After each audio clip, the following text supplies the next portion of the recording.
नमस्कार दोस्तों, मैं रुद्र प्रताप सिंह आप सभी का मैथमेटिक्स फैकल्टी आप सभी का स्वागत करता हूं एक बार फिर से आपके ही चैनल मास्टर की पे।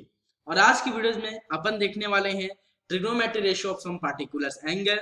कल अपन ने बात किया था 45 डिग्री के लिए, वैसे ही अपन बात करने वाले हैं आज 60 डिग्री एंड 30 डिग्री के लिए कि अगर थीटा की जगह अगर 60 डिग्री रख दिया जाए या फिर 30 डिग्री रख दिया जाए तो जितने भी ट्रिग्नोमेट्री रेशियोज होते हैं उनकी क्या वैल्यू होंगी, एक क्या उनका एक कांस्टेंट रेशियो होगा, अगर वो रेशियोज आता है तो उनके क्या प्रूफ है, कैसे उसको विजुलाइज करें, कैसे उसको फील करें, वो सारी चीज इस वीडियो में आपको देखने को मिलेगा। तो प्लीज वीडियो को स्किप करके ना देखें, अंत तक देखें। अगर इस पॉइंट में आपको कोई भी डाउट है तो, और उससे पहले अगर आपने मास्टर के चैनल को सब्सक्राइब नहीं किया है तो प्लीज जाके मास्टर के चैनल को सब्सक्राइब करें और साथ में बेल आइकन वो जो घंटी है उसको भी दबाना ना भूलें, ताकि हर एक अपडेट बिना किसी से पूछे मास्टर की का आपको मिलता रहे। तो आइए स्टार्ट करते हैं बिना किसी देरी के। तो क्या देखना है आपने को बेटा, आज टी रेशियोज यानी trigonometry ratios of 60 degree and 30 degree कि अगर थीटा की जगह अगर मैं 60 डिग्री रख देता हूं या फिर 30 डिग्री रख देता हूं तो जितने भी ट्रिग्नोमेट्री रेशियोज होते हैं उनकी क्या वैल्यू होंगी। तो इसको प्रूफ करने के लिए एक चीज मैं कंसीडर कर रहा हूं, जरा ध्यान से देखिए। Consider consider N equilateral triangle ABC। एक मैंने इक्विलैटरल ट्रायंगल कंसीडर किया है और उसे आइए पहले ड्रॉ कर लेते हैं। तो एक मैंने इक्विलैटरल ट्रायंगल कंसीडर किया जिसका नामकरण मैंने क्या किया, ए बी और सी के बराबर। तो इस पॉइंट को ए, इसको बी और इसको सी मान लेता हूं मैं। तो सर ये इक्विलैटरल ट्रायंगल क्या होता है? तो इक्विलैटरल ट्रायंगल सर एक ऐसा ट्रायंगल होता है जिसका तीनों साइड का जो लेंथ होता है वो आपस में कैसा होता है बेटा, इक्वल होता है। और ईच एंगल आपस में कॉन्ग्रुएंट होते हैं और ईच एंगल किसके इक्वल होते हैं बेटा, 60 डिग्री के। तो जरा यहां समझ लीजिए।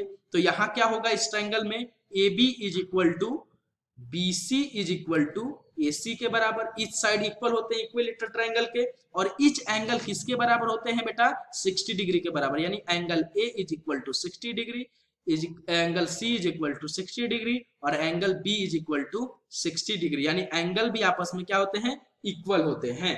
तो जरा यहां ड्रॉ कर लीजिए। तो ये angle A 60 degree, angle B 60 degree, angle C भी आपका 60 डिग्री।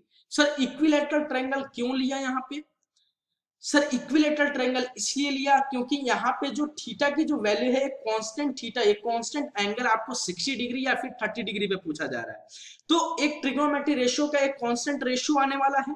तो एक कांस्टेंट रेशियो सर कब आएगा, जब आपको उसके उस ट्रायंगल के तीनों साइड्स के लेंथ पता हो, उनके यूनिट्स पता हो। तो एक इक्विलैटरल ट्रायंगल है जिसके तीनों साइड्स आपस में क्या होते हैं, इक्वल होते हैं। इसलिए अपन ने क्या किया, इक्विलैटरल ट्रायंगल को यहाँ पे कंसीडर किया है। ठीक है जी। तो मैं लेट कर लेता हूं, जरा देखिए यहां पर let A B is equal to X unit के बराबर।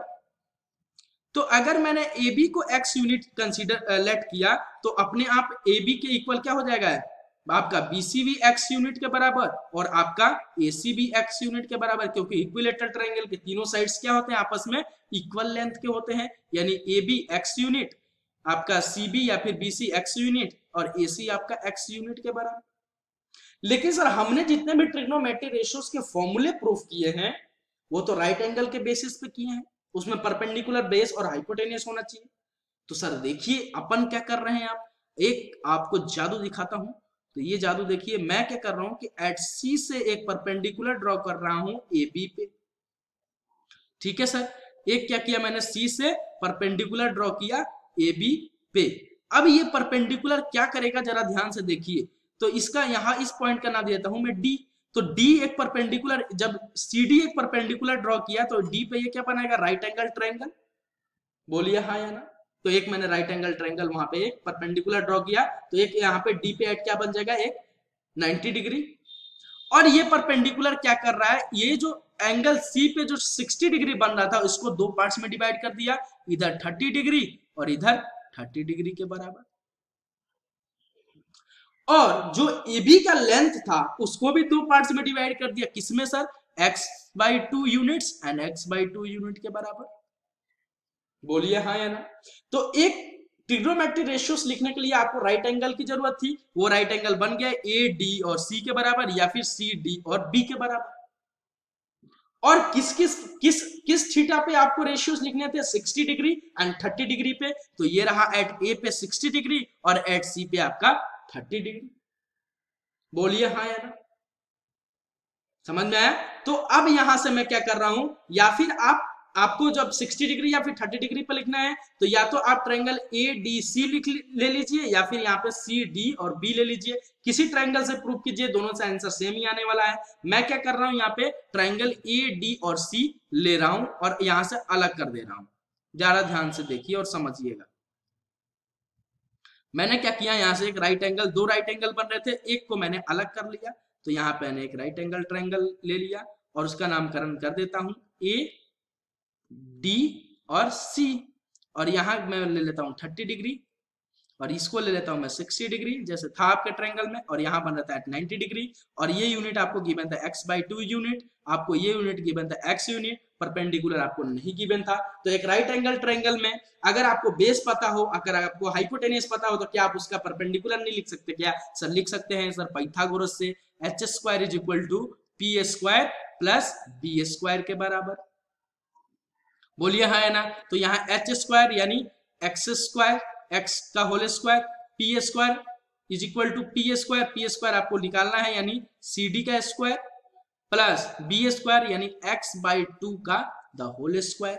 तो यहाँ क्या बन जाएगा, x² और माइनस x²/4, इसको मैंने स्क्वायर करके इधर ले आया है ना, तो ये प्लस में था तो दे रहेगा तो माइनस में, और यहाँ क्या बन जाएगा, CD का स्क्वायर।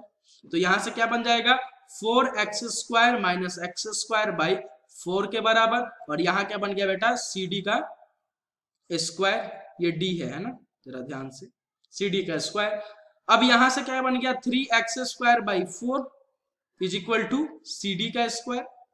तो अब आपको किसकी वैल्यू चाहिए, CD की, यानी CD की वैल्यू चाहिए, तो क्या हो जाएगा, √3x²/4। तो यहां से CD की वैल्यू बेटा कितनी आ जाएगी, यहां से CD हो जाएगा √3x/2 यूनिट के बराबर। रूट के अंदर गया तो √4 क्या होता है, 2 के बराबर, x² अगर रूट के अंदर भेजेगा तो x निकलेगा बाहर, और √3 यानी इसका कोई परफेक्ट स्क्वायर नहीं होता, तो मैंने √3 को √3 ही लिख दिया। तो ये आपका परपेंडिकुलर भी पता चल गया, √3x/2 यूनिट के बराबर। तो एक राइट एंगल ट्रायंगल में अगर आपको थीटा पता हो, आपको तीनों साइड्स के यूनिट्स उसके पता हो, परपेंडिकुलर पता हो, बेस पता हो, हाइपोटेन्यूज पता हो, तो क्या आप उसके रेशियोस नहीं लिख सकते क्या? ट्रिग्नोमेट्रिक्स जो रेशियोस होते हैं उनकी वैल्यू नहीं लिख सकते क्या? सर बिल्कुल लिख सकते हैं। तो सर लिखिए सर, आइए। तो पहले 60 डिग्री के लिए लिख देते हैं, एंगल A = 60 डिग्री के लिए पहले लिख देता हूं T रेशियोस। तो क्या हो जाएंगे जरा देखिए यहाँ पे, तो यह हो जाएगा साइन 60 डिग्री, यहां हो जाएगा, आपको नीचे लिख देता हूं कोसेक 60 डिग्री, क्योंकि इसका उल्टा होता है। यहां लिख देता हूं मैं आपका कॉस 60 डिग्री, नीचे लिख देता हूं सेक, क्योंकि इसका उल्टा होता है ना, जो इसकी वैल्यू आएगी उसको पलट देंगे बस। और यहां लिख देता हूं मैं tan 60 डिग्री, और नीचे लिख देता हूं आपका cot 60 डिग्री के बराबर। तो अब देखिए साइन किसके बराबर होता है बेटा, परपेंडिकुलर अपॉन बेस के बराबर। तो जरा आइए और देखिए यहां पे, तो इस एंगल A के लिए परपेंडिकुलर कौन सा होगा बेटा, CD। अगर थीटा यहाँ है यानी 60 डिग्री यहाँ है, तो इसके लिए ये परपेंडिकुलर, ये बेस, और ये आपका हाइपोटेनियस। तो आपका क्या होता है, साइन थीटा क्या होता है, परपेंडिकुलर अपॉन हाइपोटेनियस, यानी √3x/2 है ना, ये हो जाएगा p/h के बराबर। तो ये क्या हो जाएगा, p कितना गिवन है आपको, √3x/2, और अपॉन हाइपोटेनियस तो x के बराबर। तो ये x से x कट जाएगा, तो यहाँ क्या बचेगा, √3/2 के बराबर। समझ गए। वैसे ही बेस क्या आएगा, cos थीटा क्या आ जाएगा, cos थीटा क्या होता है, बेस अपॉन हाइपोटेनियस। तो बेस आपको गिवन है x/2 के बराबर, और हाइपोटेनियस आपको x के बराबर, तो x से x कटेगा, तो ये बन जाएगा 1/2 के बराबर। यहाँ tan 60 डिग्री, tan की वैल्यू क्या होता है, परपेंडिकुलर अपॉन बेस के बराबर।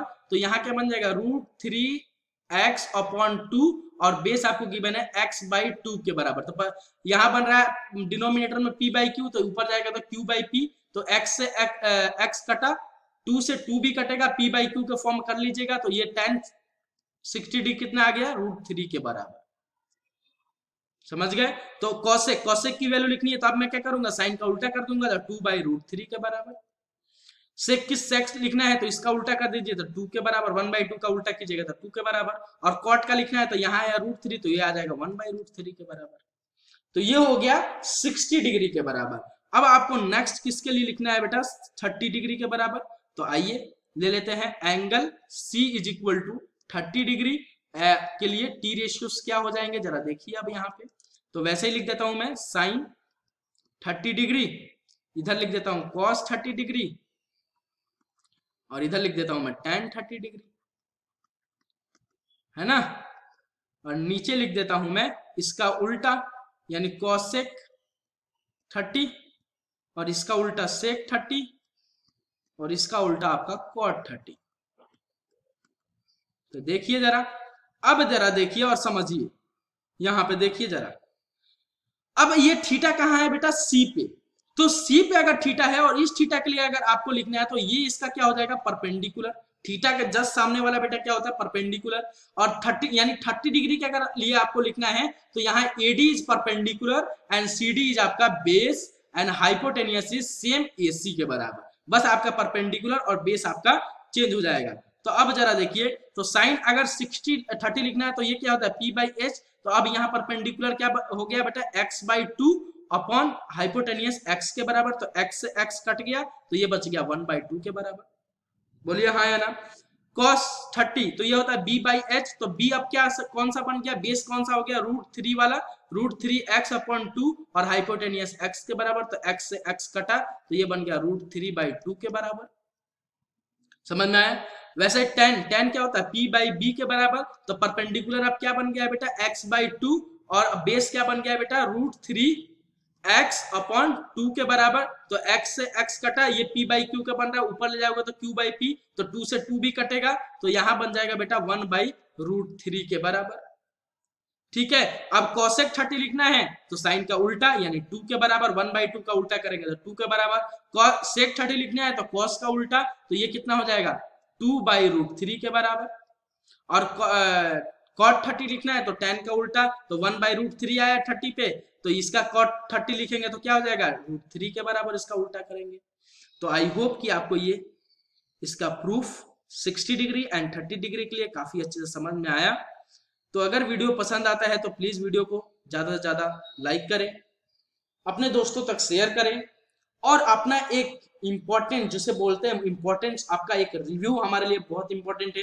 तो कमेंट बॉक्स में अपना एक रिव्यू जरूर छोड़ के जाएं, जैसा भी लगा है लेक्चर आपको वैसा एक रिव्यू जरूर छोड़ के जाएं। तो अभी के लिए इतना ही। नेक्स्ट लेक्चर बहुत इंपॉर्टेंट है क्योंकि किसी भी बुक में आपको 90° एंड 0° के लिए आपको प्रूफ नहीं मिलेगा। तो अपन कल देखने वाले हैं कि अगर थीटा की जगह 90° हो जाता है तो साइन की वैल्यू क्या होंगी, कॉस की वैल्यू क्या होंगी, tan की वैल्यू क्या होंगी, कॉट की वैल्यू होंगी। एक एक चीज का विजुअलाइजेशन और फीलिंग जो होता है ना, कल के लेक्चर में आपको काफी अच्छे समझ में आएगा। तो प्लीज इस वीडियो को जितना हो सके वायरल करें, अपना एक महत्वपूर्ण इंपॉर्टेंट कमेंट्स जरूर छोड़ के जाए। वीडियो को पसंद आता है तो लाइक करें, शेयर करें और अपना रिव्यू जरूर छोड़ के जाएं। तो अभी के लिए इतना ही। जय हिंद, जय भारत। ऐसे ही पढ़ते रहिए, मुस्कुराते रहिए। और बेटा बहुत सारे बच्चों को सिलेबस की चिंता होगी कि सर 15 मिनट्स ही पढ़ा रहे हैं, क्या सिलेबस हमारा कंप्लीट होगा, इस पे भी लेक्चर लाऊंगा। ये डर आप बिल्कुल हटा दीजिए अपने माइंड से। 15 मिनट ही पढ़िए, लेकिन मन से पढ़िए, एक एक चीज को विजुलाइज कीजिए, फीलिंग कीजिए, फील कीजिए अपने अंदर कि हाँ ये हो रहा है तो कैसे हो रहा है, ये मैं चाहता हूं। और 15 मिनट वाला ये जो आपको टेंशन है ना कि कोचिंग में 1 घंटे पढ़ाई होते हैं, स्कूल में 1 घंटे, ये वाला छोड़ दीजिए। कल मैं इस पे भी लेक्चर लाऊंगा कि कैसे आपका कवर होगा सारे सिलेबस इस मास्टर की पे मैथमेटिक्स के। तो इसका टेंशन बिल्कुल मत कीजिए, जो मैं पढ़ा रहा हूं उसको 100% अपने अंदर रखिए, बस मैं ये चाहता हूं। और ये डर भी मैं आपका हटा दूंगा कि 15 मिनट में कैसे सिलेबस कंप्लीट होगा, कैसे मैं कवर करूंगा, ये सारी चीज आपको कल मैं बताऊंगा। तो अभी के लिए इतना ही। जय हिंद, जय भारत। मिलता हूं कल नए लेक्चर के साथ, नए टॉपिक के साथ। जय हिंद।